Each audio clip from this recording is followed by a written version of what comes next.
Goeiemôre. Jy luister na die 56ste oordeenking in die reeks Kopskuif. Abstraksie. Abstraksie verwys na ons brein se vermoë om interne voorstellings te maak van wat daar in die wêreld is. Dit verwys na ons brein se vermoë om nuwe interne voorstellings te maak van wat moontlik is, al bestaan dit nog nie, of al bestaan dit nie werklik nie. Neem byvoorbeeld die lees van 'n boek. Die enigste sensoriese inligting wat jy uit die buitewêreld ontvang, is swart vormpies op 'n wit agtergrond. B, O,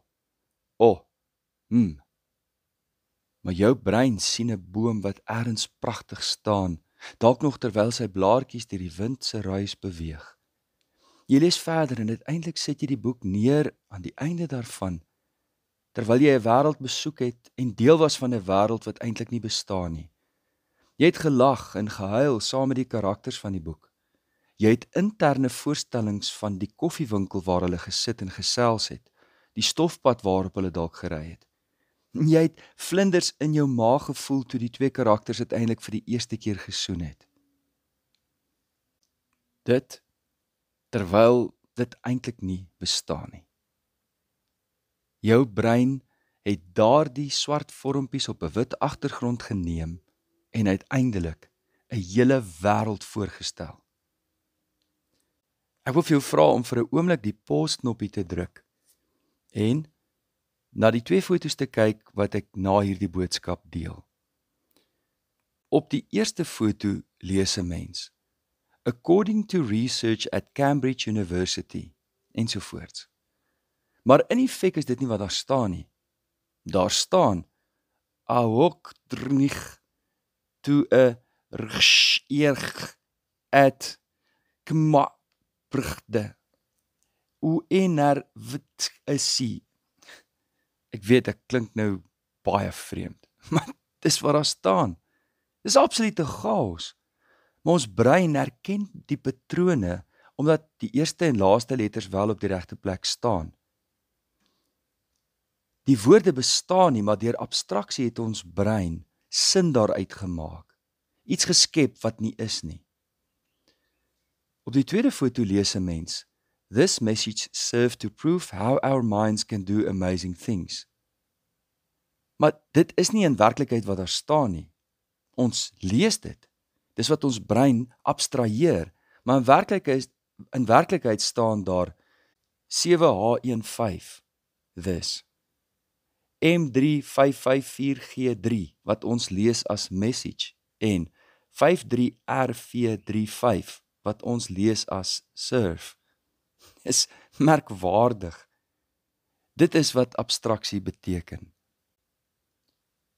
Abstraksie is ons brein wat optimaal funksioneer, wat uitgedaag word om op toenemend meer gesofistikeerde maniere kennis te versamel, wat op geïntegreerde wyse as geheel brein, al die dele van ons brein, saamspan om idees te vorm en oplossings te vind. Die brein het basies twee maniere om abstraksie te gebruik. Die eerste is deur uiteenlopende denke, waarby ons soveel as moontlik opsies oorweeg en kreatief oplossings vind. Die tweede is gefokusde denke, wat inzoom op die probleem en 'n enkelvoudige, vinnige oplossing vind. Uiteenlopende denke help ons om perspektief te kry en nuwe maniere te vind om 'n probleem op te los. Gefokusde denke help ons om 'n probleem af te breek na die kleinste moontlike deel en alles so te vereenvoudig. Ons het albei maniere van abstraksie nodig. Gefokusde denke help ons dikwels om komplekse probleme en krisisse af te breek tot meer hanteerbare dele. As jy 'n enorme taak voorhande het, dan deel jy dit op in hanteerbare dele en beplan 'n proses waar jy die kleiner, meer hanteerbare take sistematies aanpak. Uiteenlopende of kreatiewe denke help ons om nie vas te steek voor 'n boom wat oor ons pad geval het nie, maar ons begin soek na ompaaie of om onderdeur te kruip, boor te kom of 'n kettingsaag by iemand te gaan leen. Dis natuurlik die kombinasie van die twee wat ons vermoëns eksponensieel verhoog. Ek weet nie van jou nie, maar Daar is darm 'n vars bries van dopamien wat deur ons brein vloei wanneer ons 'n probleem opgelos kry. Jy sien dit sommer al in die klein goed, in die babietjies. As hulle al die blokkies van verskillende vorms in die regte gaatjies kon inpas, hulle klap sommer handjies vir hulle self en wip op en af as hulle dit reg gekry het. En dit is ons op ons gelukkigste. Dis ons brein, gelukkig en tevrede besig met probleemoplossing en kreatiwiteit. Daarom is dit so nodig om ons lewe lank besig te bly met uitdagende take en speletjies, sodat ons brein op hierdie wyse kan floreer. Dis waarom ons nie net vir babas sien op die mat met blokkies en gaatjies pas nie, maar vir oupa en ouma wat Sudoku speel, blokkies raaisels invul en legkaart bou. Kom ons bid saam. Dankie Here vir die wonderlike kreatiewe manier waarop U ons geskaap het. Dankie vir ons onsaglike, verblydende vermoëns om 'n wêreld te kan skep, oplossings te vind, nuwe moontlikhede te ondersoek.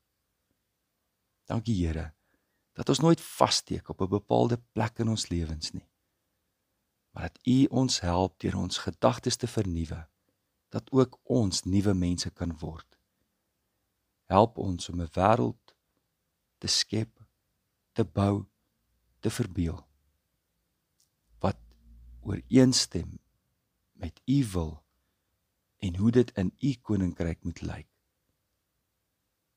Help ons om te begin in ons eie persoonlike lewens, in ons gesinne, in ons gemeentes, en dat ons so 'n gemeenskap kan vorm, wat kreatief nuut is.